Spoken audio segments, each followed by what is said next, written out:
Hello everyone, welcome back to the channel. मेरा नाम है शिखा और आज हम पढ़ेंगे अपनी हिंदी व्याकरण का टॉपिक वाच्य। बहुत आसान सा है, सरल सा है।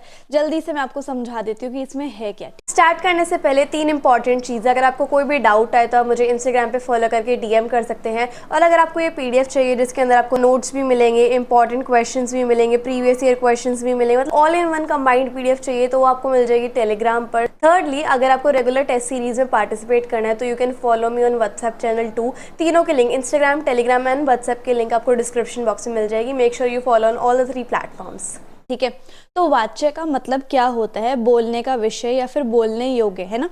To which purpose we are speaking, कि हमारा क्या मोटिव है वो बात बोलने का, या फिर किस लिए हम वो बात बोल रहे हैं, वो वाच्य कहलाता है ना। क्रिया के जिस रूप से ये पता चले कि क्रिया का मुख्य विषय कर्ता है। जैसे हर एक वाक्य में मोस्टली क्रिया होती है ना, हर एक वाक्य में क्रिया होती है।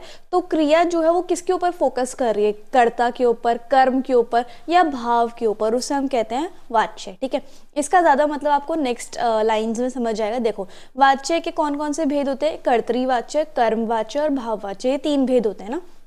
कर्तृवाच्य क्या होता है कि जब क्रिया मेन फोकस करती है कर्ता के ऊपर। कर्ता कौन होता है? जो कि काम को करता है या फिर जिसके बारे में बात हो रही है। अगर क्रिया का जो मेन फोकस है वो कर्ता के ऊपर होता है तो कौन सा होता है? कर्तृवाच्य। जैसे एक एग्जाम्पल देखते हैं, सीमा पुस्तक पढ़ती है। तो ये जो काम है, पुस्तक पढ़ती है, ये किसके द्वारा किया जा रहा है? सीमा के द्वारा, है ना। तो ये जो है सीमा के ऊपर फोकस किया जा रहा है, तो ये कर्तृवाच्य है। अब आते हैं हम कर्मवाच्य पे, कर्मवाच्य के ऊपर। इसमें ये है कि अगर क्रिया का मुख्य पर्पस जो है वो कर्म के ऊपर होता है, काम के ऊपर होता है, उसको हम कर्मवाच्य बोलते हैं। जैसे यहाँ पर एक एग्जाम्पल देख लेते हैं, रोगी को खाना दिया गया। अब यहाँ पर मेन फोकस जो है वो खाना दिया गया के ऊपर है, ना कि रोगी के ऊपर। तो जब मेन फोकस कर्म के ऊपर हो जाता है तो कर्मवाच्य होता है ना। मैं आपको सबसे इजी एक्सप्लेनेशन देने की ट्राई कर रही हूँ। भाववाच्य क्या होता है? जिसमें ना तो कर्ता के ऊपर फोकस होता है ना कर्म के ऊपर फोकस होता है ना। ये जो है बेसिकली देखो यहाँ पर अनुमति या आज्ञा प्राप्त करने के लिए यूज होता है। ठीक है, या फिर अगर कोई असमर्थता है, जो काम हम नहीं कर पाते हैं, उस जगह भाववाच्य यूज होता है। देखो ध्यान से, आज्ञा प्राप्त करने के लिए और असमर्थता प्रकट करने के लिए भाववाच्य यूज होता है। जैसे अब मुझसे खड़ा भी नहीं हुआ जा रहा, ये असमर्थता है या फिर विवशता है।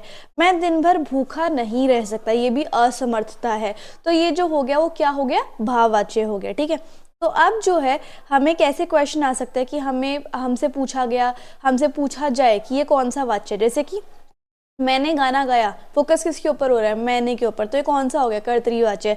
मेरे द्वारा गाना गाया, तो यहाँ पर जो है, यहाँ पर मेरे द्वारा गाना गाया, तो यहाँ पर द्वारा आ गया। तो द्वारा जिसमें भी होता है वो किस में होता है? कर्मवाच्य में होता है। ठीक है, अब एक और देख लेते हैं भाववाच्य। देखो, हमसे खड़ा नहीं हुआ जा सकता, ये असमर्थता दिखा रहा है, तो ये भाववाच्य हो गया। अब इसको हम बदलेंगे कैसे? एक चीज और देखो, भाववाच्य जो है उसके अंदर नहीं आता है क्योंकि उसमें असमर्थता दिखाई जाती है। ठीक है, कर्मवाच्य में या तो से आपको मिलेगा या फिर के द्वारा या फिर द्वारा मिल जाएगा। जहां पर भी से आ जाए, द्वारा आ जाए या के द्वारा आ जाए, वो जो है कर्मवाच्य कहलाता है। ठीक है, और जहां पर भी ने आ जाए वो कौन सा वाच्य होता है? कर्तृवाच्य। तो इस तरीके से आप पहचान सकते हो। मान लो अगर आपको बदलना है, जैसे मैं गृह कार्य पूरा किया, अब आपको ये कर्तृवाच्य, क्योंकि इसमें कर्ता के ऊपर मेन फोकस हो रहा है, और इसको कर्मवाच्य में बदलना है तो मेरे द्वारा गृह कार्य किया गया, इसमें द्वारा लगा दो, क्योंकि वो द्वारा जो है द्वारा है या फिर आपका के द्वारा है या फिर से है, वो कर्मवाच्य में यूज होता है। ठीक है, और अगर आपको भाववाच्य में बदलना है तो आप नहीं भी लगा सकते। जैसे कि यहाँ पर देखो, हम खड़े नहीं हो सकते, तो यहाँ पर भाववाच्य में कैसे लगा सकते हैं? हमसे खड़ा नहीं हुआ जा सकता। ठीक है, तो यहाँ पर जो है बेसिकली हम नहीं, इनकैपेबिलिटी जो है वो दिखाई जाती है। ठीक है, और भाववाच्य में जो है वो से भी लगा सकते हो आप। देखो, भाववाच्य बनाने के लिए कर्ता को कर्ण कारक में बदलना होता है, यानी कि से लगा दो। जैसे कि एक और एग्जाम्पल देख लेते हैं हम यहाँ पर, महेश नहीं रोता है, तो यहाँ पर असमर्थता है, ये हमें पता चल गया कि हम भाववाची कैसे बना सकते हैं, महेश से रोया नहीं जाता, तो आपने से लगा दिया या फिर यहाँ पर द्वारा भी लगा सकते हो, तब जाके आपका भाववाचय बन जाएगा। तो इस तरीके से आप कन्वर्जन कर सकते हो। इस पीडीएफ में बहुत सारे एग्जाम्पल्स भी मैंने आपको दिए हैं, आप उनको गो थ्रू करोगे, आपको जब की समझ में आ जाएगी कर्तृवाच्य कौन सा होता है, कर्म कौन सा होता है, भाववाच्य कौन सा होता है।